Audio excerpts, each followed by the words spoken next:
नमस्कार. Deep डाईव्ह with ज्योतीच्या या एपिसोड्समध्ये आपलं पुन्हा एकदा स्वागत आहे. आज पुस्तक वाचतोय आपण एकाग्रचित्त अर्जुन. अर्जुन आहे हे द्रोणाचार्य. तर अर्जुन हा एकाग्रचित्तेसाठी म्हणजे कॉन्सन्ट्रेशनसाठी खूप आपण त्याला ज्ञात आहोत. तर पाहूया आज शिष्य अर्जुन आणि द्रोणाचार्य यांच्या गोष्टीतून आपल्याला काय समजायला काय ऐकायला मिळतं. पांडव आणि कौरवांना गुरु द्रोणाचार्य अस्त्रविद्या शिकवत होते, आर्चरी शिकवत होते. त्यांनी सगळ्यांची परीक्षा घ्यायचं ठरवलं. त्यांनी एक खोटं गिधाड एका झाडावर ठेवलं. सगळ्या शिष्यांना त्यांनी पक्षासमोर उभं राहायला सांगितलं आणि म्हणाले, आता एकेकानं मी सांगितल्यावर ते पक्षाचं डोकं बाणानं उडवा. आधी त्यांनी युधिष्ठिराला विचारलं, तुला हे झाडावरचा पक्षी, मी, तुझे भाऊ हे सगळं दिसतंय का?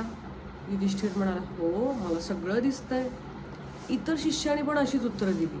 गुरुजी चिडले आणि म्हणाले, तुमच्या कोणातच नेम लागणार नाही, तुम्ही सगळे बाजूला उभे राहा.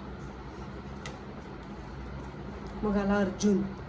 त्याला द्रोणाचार्यांनी विचारलं, तुला तो पक्षी, हे झाड, मी असं सगळं दिसतंय का? अर्जुन म्हणाला, मला फक्त त्या पक्षाचं डोकं दिसतंय. हे उत्तर ऐकून द्रोणाचार्यांना आनंद झाला. त्यांनी अर्जुनाला बाण सोडायला सांगितलं.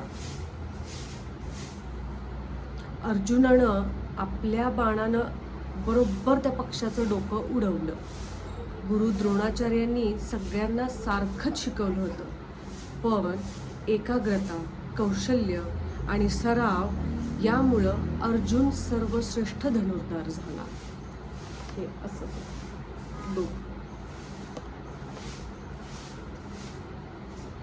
गुरु द्रोणाचार्यांनी सगळ्यांना सारखंच शिकवलं होतं, पण एकाग्रता, कौशल्य आणि सराव, कॉन्सन्ट्रेशन, स्पेशालिटी आणि प्रॅक्टिस यामुळे अर्जुन हा सर्वश्रेष्ठ धनुर्धर झाला. मला जमलंय म्हणून तो सोडून नाही जात राहिला. ही कीप रिपीटिंग, ही त्याने प्रॅक्टिस कायम चालू ठेवली, त्यामुळे ही वन द मॅच. सो असा हा अर्जुन.